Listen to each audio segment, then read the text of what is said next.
கேள்வி 1. தன்னை உண்டாக்கினவரை மறந்து கோவில்களை கட்டினவன் யார்? கேள்வி 2.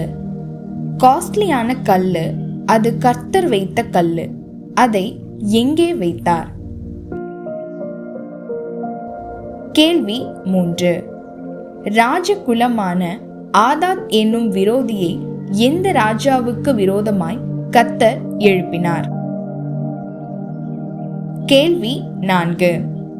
தாவீதுடைய அண்ணன்மார்கள் எத்தனை பேர் சவுலோடு கூட இருந்தார்கள்? கேள்வி 5. பிடித்தால் ஆடுவான், வாசித்தால் அடங்குவான், அவன் யார்? கேள்வி 6.